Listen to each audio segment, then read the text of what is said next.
Tonkin's first game was played on September 24th, 1937 against Grable, ending with a tie, 0-0. The Riverton Wolverines' first win came in October 1st, 1937, only their second week of playing. They won 6-0 over Midwest. In 1979, the Wolverines played in their first state championship against Cheyenne Central. It was kind of daunting because the team that we played was a very, very good team, and they put a whipping on us. They did, and we competed hard. We didn't have the horses to stay with them, but it was an experience that I'll always remember.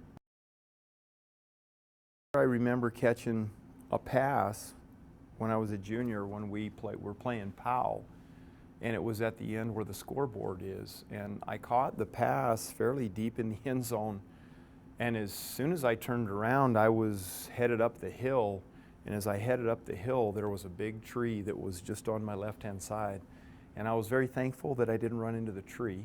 I do remember that. Again, the year that we played in the state championship against Star Valley, and we wanted the field to be dry because they were a run-oriented team and we like to pass the ball. We covered that field up, and I can remember the next day all the people showing up to help pull all that tarp and that snow off of that field. One of the most influential coaches of their time was Mr. Larry Chenard. I don't think that people really knew that Mr. Chenard was a coach. A very intense man out on the football field. He was an Easterner.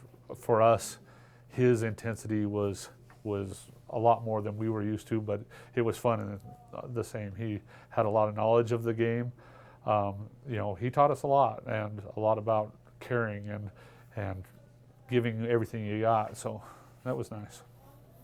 Mr. Chenard was the main person that I can remember that was part of our football team. For 2 years, Scott Quill played as quarterback for his team. During his junior year, he switched to the position of receiver. It was fun. It was good to be with teammates. It was fun to compete. We didn't always win. In fact, my junior year, we really struggled. We played in what was called the Toilet Bowl. My junior year of high school, we played against Lander, and neither team had won a ball game at that point, and we ended up beating Lander, and that was our only win. The next year, my senior year, we went 7-3, and we went to the state championship, so we kind of turned it around when we were seniors. I have two older brothers. One of them graduated from Riverton in 1981, but they played in the state championship game when he was a junior in 1979. That would have been the fall, against Cheyenne Central. They lost that game, but that was the first state championship that Riverton had played in, and Mr. Quayle was the quarterback of that team. And so, there's a Mr. Quayle who played on not a state champion team, but in the state championship, and then, the Watsons played in it, and Mr. Mason played in it, and there's a lot of tradition and things that people forget about, I guess. Before every game, coaches and players had their own rituals and superstitions. The head coach that I worked a lot with, Don Julian, had all kinds of superstitions, and we used to play a lot of jokes on him.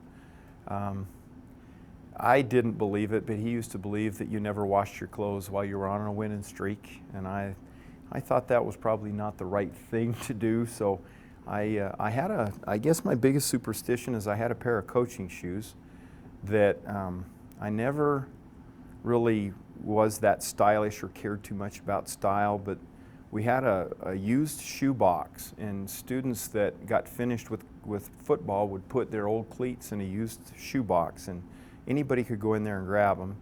So I went in there and grabbed a particular pair of shoes that I made my coaching shoes. They happened to be red or have red on them, and I told my colleagues that as soon as my shoes wore out that was the last year I was going to coach. So that's about as superstitious as I got. Don Julian coached Riverton for 9 seasons, from 1993 to 2001, leading the Wolverines to all 4 state championships, 3 of which were played at Tonkin Stadium. He impacted me in that he came here the year that I actually became a varsity coach in football. And he was a youngster, and he was an insatiable learner.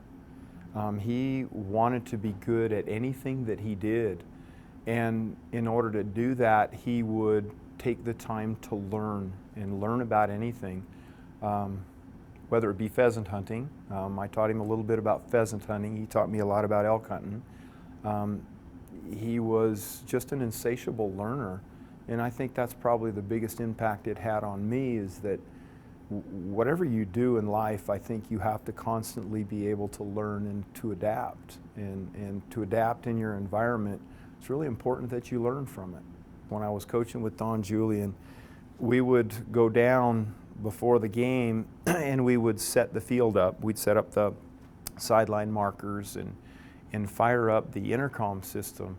And he thought he was a good singer.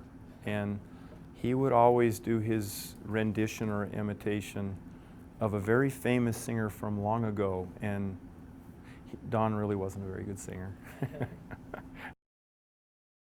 In 2001, Don Julian decided this would be his final year coaching for Riverton.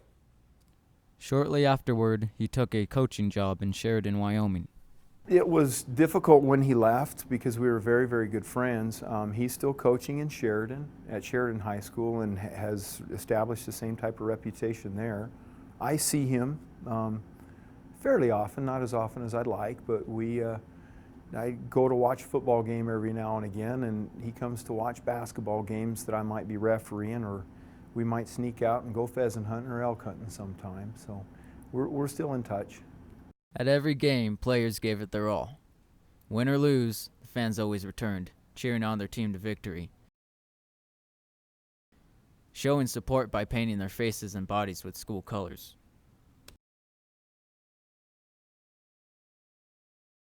I think that our fans at Tonkin were really true followers, because when we played my junior year and we were 1-8, we had fans that came to watch us, and we weren't particularly good. We didn't win lots of games.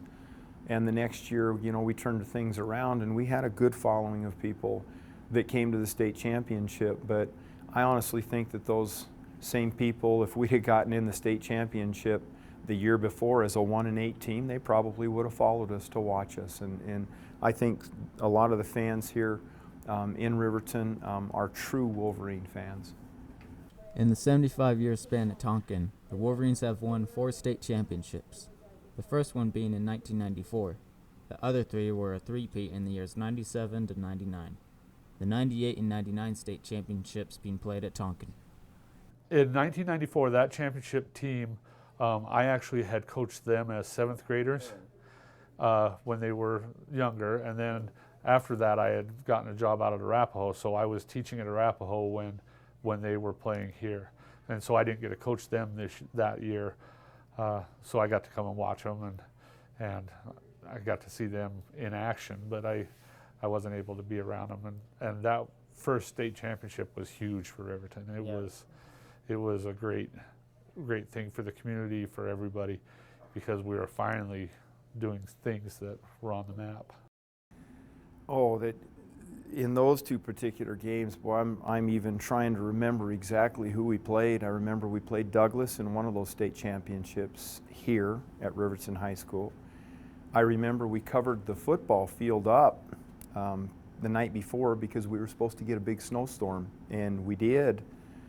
In fact, that may have been the 94 state championship game, and we had the whole community help us haul off tarps of wet snow off of the field the morning of the football game. I think it was 94 that we played Star Valley here, and we beat them in a very close game. In 99, if I remember correctly, we played Douglas, and we beat them in a fairly close game, 14-6. Our coach, Don Julian at the time, we got up 14-0, and he knew that we had a really good defense, so he became a little bit conservative offensively, which I understood completely, and let our defense kind of take over and won that particular game, even though the score was close. Actually won it fairly handily. I've had a lot of experiences ever since my 7th grade year I played there. I played a lot of games all the way through. Got to play quarterback there. I played receiver. I scored touchdowns, thrown touchdowns. Probably the biggest excitement though came when I was coaching and afterwards watching those state championship teams. Like all good things, Tonkin came to an end. The Wolverines played their last game at Tonkin on September 16th, 2011, winning against Cody 35-20.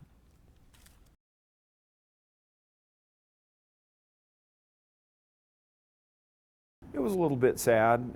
I know that there were lots of efforts to upgrade it, and there were lots of fundraisers and things like that to try and improve it.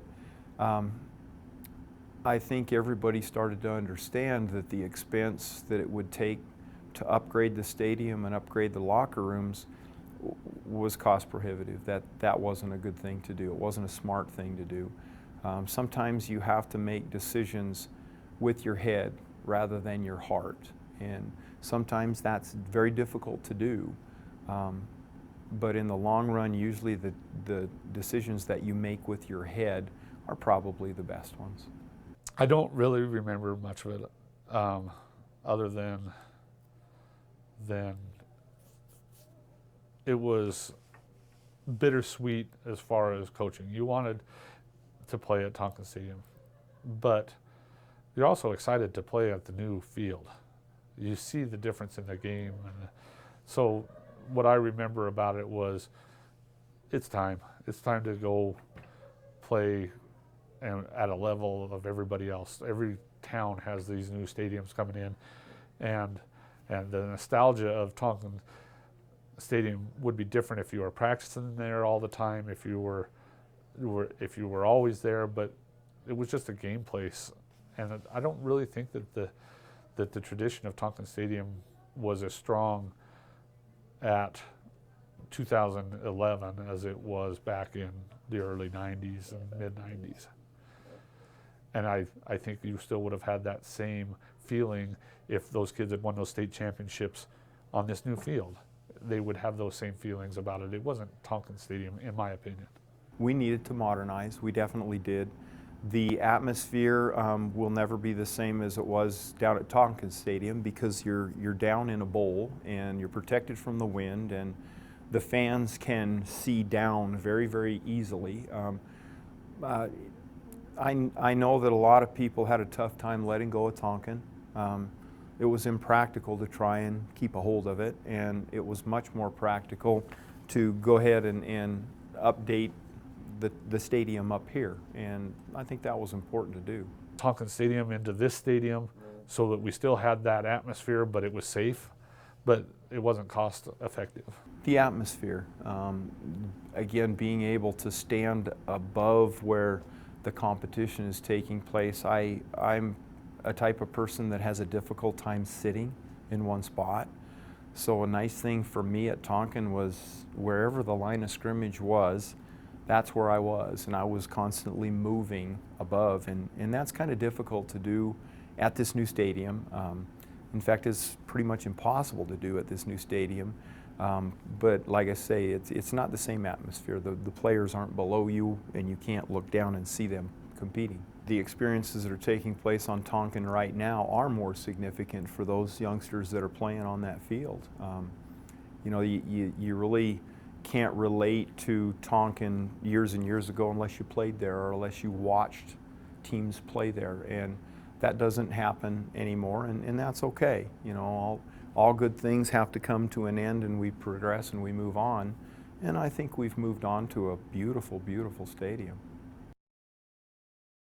And I think that was a lot of the things with the teams that came to play at Tonkin Stadium.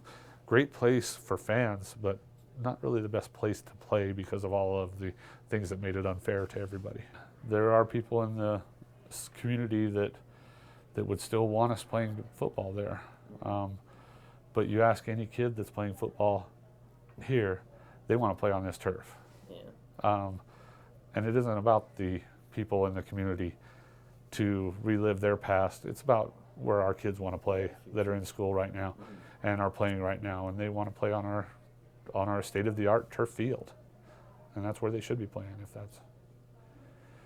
It's about the kids. But what will become of Tonkin in 10 years? Hopefully it'll still serve its purpose to help youngsters or to provide a place for youngsters to compete in football or soccer or even if it's just the parents are taking their young children with toboggans in the wintertime to slide down the sides of the hill. I think that's still probably pretty popular. The legacy of Tonkin Stadium lasted for 75 years, and its legacy will live on. Tonkin Stadium is a special place that will forever remain in a lot of people's hearts.